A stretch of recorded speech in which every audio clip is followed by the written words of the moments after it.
Good morning, students. How are you all? I hope you are fine and safe too, students. So, students, what we have learned in our previous video, that is something about Jahangir, that the year was 1605 to 1627. Then, after we have learned about Shah Jahan, that is 1627 to 1658. Then Aurangzeb, and the year is 1658 to 1707.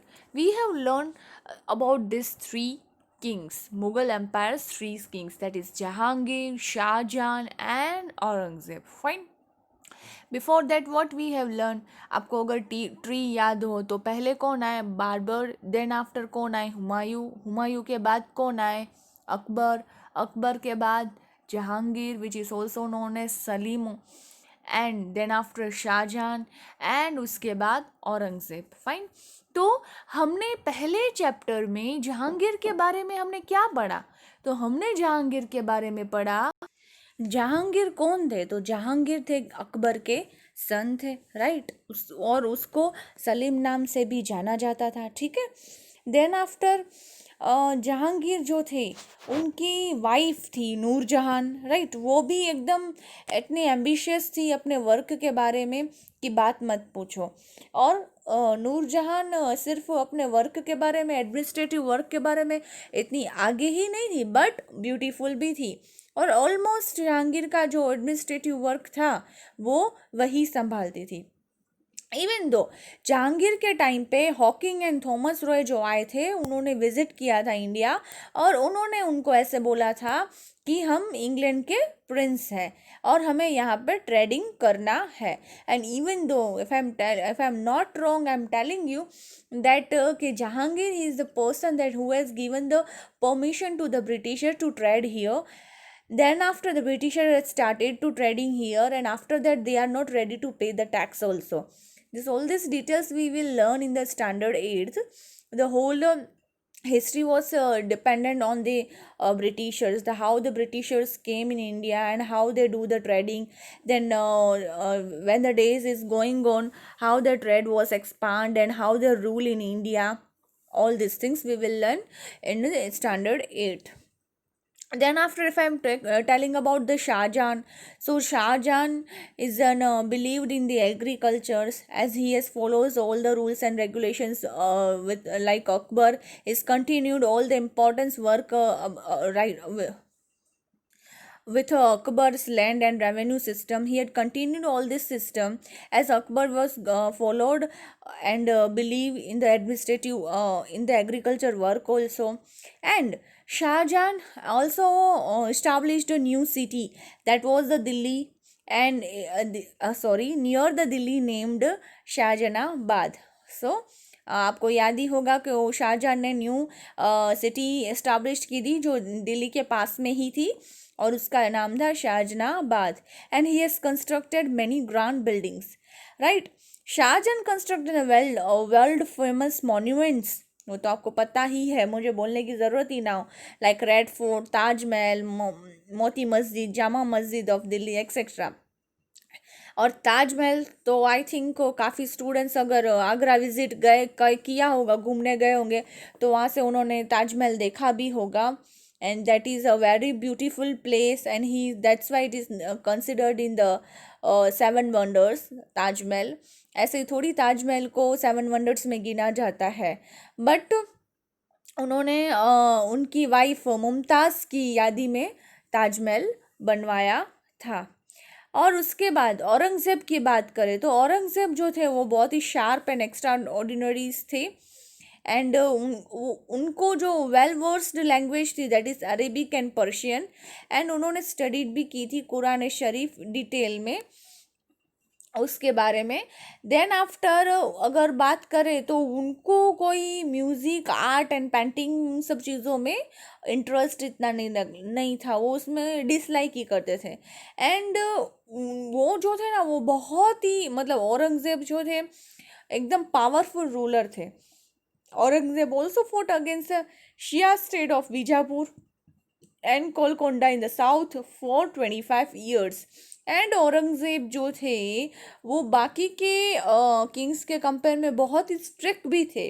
अगर आप details पढ़ने जाओगे ना तो वो एकदम strict भी थे।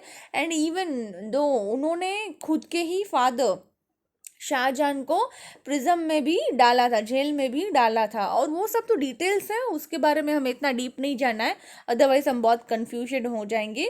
तो ये तीनों चीज़ें हमने पढ़ी थी लास्ट चैप्टर में। तो इस चैप्टर का नाम अगर हम पढ़ने जाए तो क्या है, मुगल एम्पायर इस्टेब्लिश तो है ही, golden age and downfall age. तो इस टाइम पे जो था हमारा मुगल एम्पायर का गोल्डन एज चल रहा था, बट औरंगजेब के काफ़ी ऐसी चीज़ों के लिए एम्पायर क्या हो गया, डाउनफॉल भी हो गया।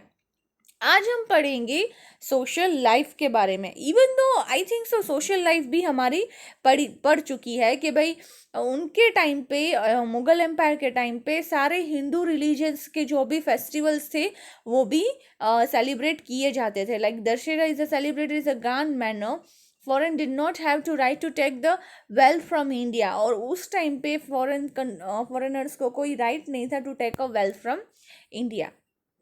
And we have also studied about the economic condition. Economic condition जो थी वो हमारी बहुत ही अच्छी थी उस टाइम पे। लाइक लोग जो रहते थे वो बहुत ही हाई कंडीशंस में, उनका जो फाइनेंशियल स्टेटस था वो बहुत ही अच्छा था। And if we talk about that shawls from Lahore, dhuris from Fatehpur Sikri, cotton cloth from Gujarat, and the Dhakan Muslim are very famous and popular products. Goods were exported, imported from Khambat, Surat, Bharuch, and many ports of Bengal. Village were self-reliant at that time, and villagers themselves produce most of the goods that they are required. जो villagers थे उनके time पे उनको इतना पैसा होता था, जो उनको चाहिए था वो खुद के हिसाब से वो चीज़ बना लेते थे या ले लेते थे। इतना मतलब उनको पास वेल्थ जो थी वो बहुत ही अच्छी थी। यहाँ तक हमने पढ़ा था। Now art and literature of Mughal period. The Mughal ruler was very fond of grand places. Hindu style architecture decoration merged with Islamic style of constructing places and domes. Shah Jahan built a many renowned monuments and it is known as a constructor of places. He also patronized many artists and so encouraged art. The Rajput rulers were very fond of paintings and so patronized the art of painting, and Jahangir was too of collecting paintings. The Mughal era is considered to be a peaceful period of the whole, and it was a favorable time for the development of literature, and Sanskrit books were translated. Historical volumes were written and Hindi literature received patronage. The dohas of Kabir and Rahim and Sakhi become a famous. Rakh Khan and a disciple of Vaishnavu. Rakshan Khan and disciple of Vaishnavu. Acharya Vittal Nath ji composed Hindi poetry. Many foreign travelers came to India during this period. They have described the state's administrative system and common life of the people in the travelage. Two French traveler, that is Tavernier, and Bernier visited India during that time. Of them, Bernier lived in India for 12 years, and he has observed that Mughal ruler was used to spend a great sum of the army. He also has mentioned that appreciably the Indian textiles were very famous in the market of Europe and Asia. तो अगर हम बात करें art and literature की, तो Mughal empire में आपको ज़्यादा से ज़्यादा ध्यान में होगा तो क्या होता था, आपने नोट किया होगा तो, कि वो जो मॉन्यूमेंट्स वगैरह जो बनाते थे वो कितने अच्छी तरह से बनाते थे। लाइक आप ताजमहल की बात ले लो, रेड फोर्ट की बात ले लो, कुतुब मीनार की बात ले लो, ये सारी जो चीज़ें हैं ये मुग़ल टाइम पे की जाइए। नो डाउट कुतुब मीनार है वो मुग़ल से पहले कुतुबुद्दीन ऐबक ने बनाया था, but it's somehow it's considered that the empire of Islam only. तो ये सारी जो चीज़ें हैं, मस्जिद है, जामा मस्जिद है, ये जो चीज़ें हैं, ये जो प्लेसेस है जो उन्होंने बनाई थी, ताकि वो जो थे ना, वो उनकी मतलब ऐसे अंदर से ऐसे होता था कि भाई ये चीज़ें एकदम एक्स्ट्रा होनी चाहिए और ये चीज़ों कोई फॉलो ना कर पाए, मतलब after them no one will know that how to do all this things, right. उनके टाइम पे जो चीज़ें बनती थी, अभी आपने देखा ही होगा कि आज हमारे हाथ में ऐसा कुछ है ही नहीं कि हम इतनी पुरानी चीज़ें और इतनी अच्छी चीज़ें बना सके। अब सोचो मुगल्स का टाइम कितना पुराना है, राइट, फिर भी स्टिल ताजमहल है ना, कितने सालों से है और अभी भी वो वैसा ही है। थोड़ी से चेंजेस आए हैं, थोड़े से फिनिशिंग में प्रॉब्लम हुई है, वो भी इसीलिए क्योंकि टूरिस्ट ज़्यादा जाते हैं और वो क्लीननेस नहीं रखते, इसकी वजह से। अदरवाइज ताजमहल देखो, देन आफ्टर रेड फोर्ट देखो दिल्ली का, जहाँ हर साल होइस्ट होता है अपना फ्लैग, राइट। तो ये सारी जो चीज़ें हैं, ये कब टाइम पे बनाई गई, मुगल एम्पायर के बनाई गई है। तो इससे हमें क्या सीखने मिलता है, इससे हम ये सीख पाते हैं कि आर्ट एंड लिटरेचर में मुगल पीरियड का था वो बहुत ही कंस्ट्रक्टर ऑफ प्लेसेस, जैसे कि monuments known as the constructor of places माने जाते थे। The Rajput rulers were very fond of painting and so he patronize the art of painting. Jahangir was too fond of collecting paintings. अगर राजपूत्स की बात की जाए तो वो पेंटिंग्स आपने देखा ही होगा कि केव्स वगैरह जो बनाते थे, उसमें जो ड्राइंग की हुई होती थी, पता है, कार्व किया होता था, एक स्केच किया हुआ होता था जो पत्थरों से किया जाता था। वो हमें तो पता ही है, वो तो आर्ट एंड लेवल म्यूज़िक के इन सब की चीज़ों के राजपूत रूलर तो थे ही फॉन्ड ऑफ। बट जहांगीर थे ना, उनको भी कलेक्टिंग पेंटिंग्स, जो पेंटिंग्स का उनको भी बहुत शौक था, राइट। और इवन आपने सुना होगा तो Salim and Anarkali, this story was also famous. और उन्होंने भी क्या कहते हैं कि आपने अगर मूवी का नाम सुना होगा कि भाई बहुत पुरानी मूवी है, इवन दो मैं भी बहुत छोटी थी तब वो मूवी बनी थी, मुगले आजम। न्यू जो उसका रिमेक बना वो इतना अच्छा नहीं था, पर जो पुराना रिमेक पिक्चर थी Mughle Azam, if you will ask to your parents that Mughle Azam जो मूवी थी वो कितनी पुरानी थी, एंड उसमें सलीम एंड अनारकली का जो था ना, स्टोरी थी ना, वो दिखाई गई है। तो सलीम कौन है, Salim is known as the Jahangir also, right. और वो किसके बेटे हैं, तो अकबर के बेटे हैं, राइट। ये याद रखना। मैं आपको है ना ट्री भी दिखाऊंगी या एक छोटी सी वीडियो भी की लिंक भी भेजूंगी कि आप देख सको कि ये पूरे के पूरे कैसी ट्री है। तो ये आपने देखा होगा ना, तो सलीम जो थे वो क्या थे कि फॉन्ड ऑफ थे किसके, कलेक्टिंग पेंटिंग्स के।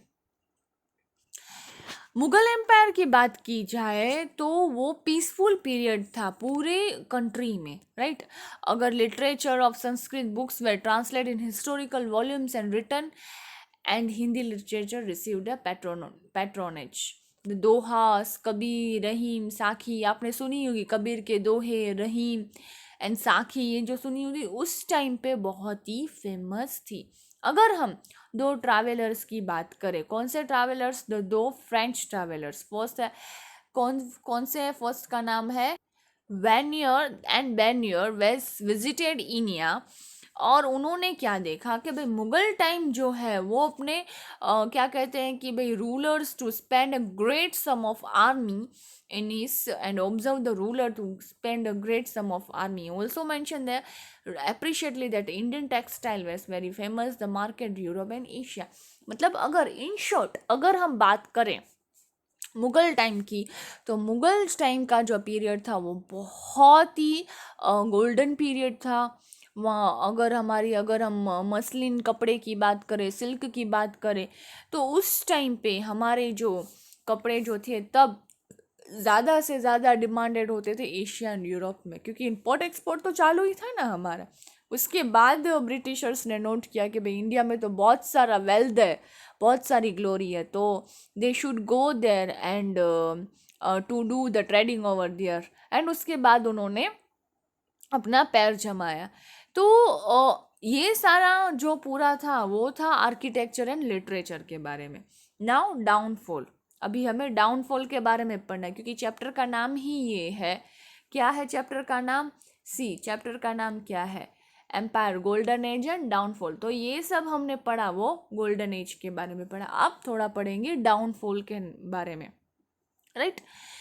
Now downfall. Shah Jahan's region can be considered as the golden age of Mughal Empire. One can say that the downfall of Mughal Empire started in the later year of Shah Jahan.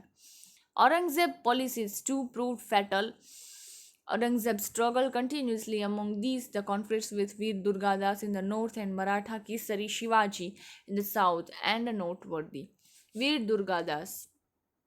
After the demise of the king Jodhpur, his queen and her son were under the threat of Mughal rulers. Veer Durgadar sheltered them at a safe place. After that, with the help of loyal soldiers, he protected Mewar independence for 25 years.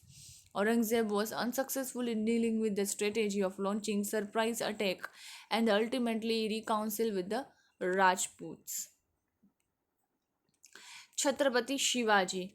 As a consequence of Aurangzeb's policy, many kingdoms revolted against him. Maratha's kingdom was one amongst them. The Maratha Sardars, who worked for the Bahmani Sultans, enjoyed Jahangir's, but the need to establish an independent, strong Maratha kingdom arose with the emergence of Shaji Bhosle, the brave and capable leader. Later, Shivaji Maharaj, his son, took over the mantle of the Maratha kingdom. Shivaji Bhosle was born in 1630 CE in Shivneri Fort. He was raised by his mother Jijabai and mentor Dadoji Bai Konde. He dreamed of establishing a small and independent kingdom at Pune. He inherited in self-respect, fearlessness, and brilliance from his mother and learned the intricacies and administrative policy from his grandfather. He was unfortunate enough to have a good friend like Tanaji. Gradually, he expanded his army and at the tender age of 16, he started capturing Fort Torona, Chakkan, Sihagarh, Purandar were some of the forts captured by him. Shivaji was coronated in 1674 CE after the several con- uh, sorry confrontations with the sultans of Bijapur and the Mughals of Delhi. He worked hard to establish a smooth and sufficient administrative system. He formed a cabinet of 8 ministers for the proper administrations of the state. Okay, students, now we will learn something about downfall. तो downfall की बात की जाए तो golden age जो थी हमारे शाहजहां तक तो सही था सब कुछ, ऐसे कि शाहजहां के टाइम पे अगर हम बात करें तो उन्होंने काफ़ी सारे मॉन्यूमेंट्स वगैरह बनाए और उस टाइम पे वेल्थ वगैरह सब कुछ अच्छी थी। बट औरंगज़ेब, जैसा कि मैंने बोला कि उसके रूल्स एंड उसके रेगुलेशंस खुद के ही थे, वो कुछ अलग टाइप के ही थे and he was also too angry. उसकी थोड़ी सी एंगरनेस की वजह से भी क्या हुआ कि उन्होंने अपना जो पूरा का पूरा एम्पायर है कहीं ना कहीं खो दिया। तो औरंगज़ेब के टाइम पे क्या हुआ, थोड़ा सा डाउनफॉल आने लगा टाइम पे मुग़ल एम्पायर का। जो रूल, जो रेगुलेशंस, जो गोल्डन एज चलता था ना एम्पायर का, मुग़ल एम्पायर का शाहजहां तक, वो औरंगज़ेब में नहीं हो पाया, right? The policy was too proved fatal. Aurangzeb struggled continuously among these, and Veer Durgadas in the Marathas, Kesari Shivaji in the northwardi and southwardi. उनके जो कॉन्फ्लिक्ट्स होते थे ना वो कंटिन्यूसली होते ही रहते थे और वो कंटिन्यूसली उनके साथ झगड़ा भी करते रहते थे। झगड़ा इन द सेंस लड़ाई। अभी देखो इसमें भी दे रखा है, after the demise of the king Jodhpur his queen, Veer Durgadas के बारे में अगर हम पढ़े जाए तो after the demise of the king Jodhpur his queen and her son under the treat of Mughal rulers. वो किसके ट्रीट थे? Under the treat of Mughal rulers. Veer Durgadas sheltered them at a safe place. उन्होंने खुद को सेफ प्लेस में शटल मतलब रख दिया था। After that the help of loyal soldier he protected Marwar and independence for 25 years. Veer Durgadas ने क्या किया कि खुद को सेफ करके सेफ प्लेस पर रख के उन्होंने काफ़ी अपनी क्या कहते हैं कि भाई एक लॉयल सोल्जर्स होते हैं उनकी हेल्प से उन्होंने क्या किया, मेवाड़ को क्या किया, इंडिपेंडेंस फॉर 25 years दिलाया. Aurangzeb was unsuccessful in dealing with strategy and launching surprise attack and ultimately reconcile with the Rajput. और औरंगजेब को अल्टीमेटली क्या हुआ कि अनसक्सेसफुल डीलिंग और अचानक से क्या हुआ, सरप्राइज मिला अटैक करने वाला. जैसे कि देखो, अगर किसी को कुछ पता ना हो, ये जो किंग्स और ये सब जो होते हैं ना, इनके गुप्त चरित्र होते हैं. गुप्त चरित्र कौन होते हैं? जो गुप्त में ना उनके जैसे कि रो, पता है रो होते हैं जो एक कंट्री के दूसरे कंट्री की इंफॉर्मेशंस वगैरह रखते हैं. उसी तरह से किंग्स के क्या होते थे, गुप्त ऐसे होते थे. वो क्या करते थे, मतलब किसी और के किंग के यहाँ रहते थे, उनके ही देश में उनके ही सिपाही बन के, बट वहाँ की जो भी इंफॉर्मेशंस वगैरह होती थी वो अपने किंग्स को देते थे. आपने तेलानी रामा या ऐसा कोई सीरियल सब पे भी देखा हो ना, तो उसमें भी आपने देखा वो उनके गुप्त होते हैं. गुप्त चरित्र ऐसे लोग होते हैं जो रहते दूसरे किंग के साथ हैं, बट जो ऑनेस्ट होते हैं, सोल्जर होते हैं, वो किसके साथ होते हैं, तो वो होते खुद के किंग्स के साथ है. पर उनको वहाँ तक भी जो वीर दुर्गादास ने खुद को इतना सेफ करके शेल्टर दे के उन्होंने लॉयल सोल्जर के साथ जो फिर से मेवाड़ को फ्री करवाया ना, तो उनको पता नहीं था कि औरंगज़ेब को कि सडनली उसके उनके ऊपर क्या हुआ, अटैक हुआ. एंड वो डील करना अनसक्सेसफुल, उनके साथ डील करने रहे. अब जो गुप्त लोग होते हैं ना, जो मतलब टाइप ऑफ रो, वो लोग क्या करते हैं, उन लोगों को पहले से इन्फॉर्मेशन दे देते हैं कि भाई ये चीज़ होने वाली है, अलर्ट रहना ऐसे. बट उन लोगों को भी ये चीज़ पता नहीं चली एंड फाइनली क्या हो गया कि वो सक्सेसफुल नहीं रहे डील करने के लिए. अब अपने अचानक कोई सडनली हमला करे और हम रेडी ना हो ना ऐसे, तो ये लोगों को क्या, ऐसे लोग होते थे जो उनको इन्फॉर्मेशन देते रहते थे. बट उस टाइम पे क्या हुए, औरंगजेब अनसक्सेसफुल रहे क्या कहते हैं कि भाई उनके साथ डील करने के लिए. अगर हम बात करें छत्रपति शिवाजी की, तो छत्रपति शिवाजी का नाम तो आपने सुना ही होगा, right. He was a great ruler, right. Maratha kingdom के ऐसे शिवाजी मतलब मराठा किंगडम के वो भगवान माने जाते थे छत्रपति शिवाजी ऐसे. उनके साथ भी, औरंगजेब के साथ भी उनका क्या होता था, क्या कि कॉन्फ्लिक्ट्स होते रहते थे, उनके साथ भी लड़ाई वगैरह होती ही रहती थी. As a consequence of Aurangzeb policy many kingdoms revolt against him. Maratha kingdom one of the amongst them, the Maratha Sardar who worked for the Bahmani Sultan enjoyed the Jahangir's large landloading but need to establish an independent and strong Maratha kingdom arose with the emergence of Shivaji Bhosle. अभी उनको भी क्या करना था कि खुद का kingdom established करना था. एंड यू नो दैट वो मराठास जो होते थे वो भी कम नहीं थे, right. The brave and capable leaders Shivaji Maharaja his son took over the mantle of Maratha kingdom. फिर उन्होंने क्या किया, सी यहाँ से लिखा हुआ है, to establish an independent and strong Maratha kingdom arose with emergence of Shivaji Bhosle, the brave and capable leader. Shivaji Bhosle जो थे, he was a brave and capable leader too. So what he had done, he later Shivaji Maharaj जो है उन्होंने खुद को यहाँ पूरा का जो थ्रोन होता है वो हैंडल कर लिया. अब शिवाजी भोसले की बात की जाए तो वो जो थे, he was a strong and he, as you know that he was known as the braver person in the Marathas kingdom also. Shivaji Bhosle जो थे, अपने है ना वो मूवी देखना, कौन सी मूवी है, बाजीराव मस्तानी. उसमें है ना क्या कहते हैं, बाजीराव के बारे में, उससे पहले उनके रीडर्स कौन थे उसके बारे में, देन आफ्टर उनके जो बेटे थे नाना साहेब, और बाजीराव के जो बेटे थे वो नाना साहेब थे. नाना साहेब के जो मेन थे ना वो क्या कहते हैं भाई, ऐसे होता है ना, ईमानदार पर्सन जो होता है वो हमेशा उनके साथ ही रहे एंड तक, वो थे तात्या तोपे। ये जो हिस्टोरिकल मूवीज होती है ना, उसमें पूरी की पूरी हिस्ट्री दी जाती है कि कौन किसके साथ था, ऐसे। तो Shivaji Bhosle was born in 1630 in the Shivnari fort. He was raised by his mother Jijabai and mentor Dadoji Bhai Kondev. He dreamed to establish a small and independent kingdom at Pune. अब वो उन किनके अंडर में उन्होंने उसकी उनकी जो bone कब हुआ था, पहले तो 1630 में, राइट। कहाँ हुआ था? शिवनरी फोर्ट में। और उनकी मदर कौन? जीजाबाई एंड मेंटोर दादोजी भाई कौंदेव।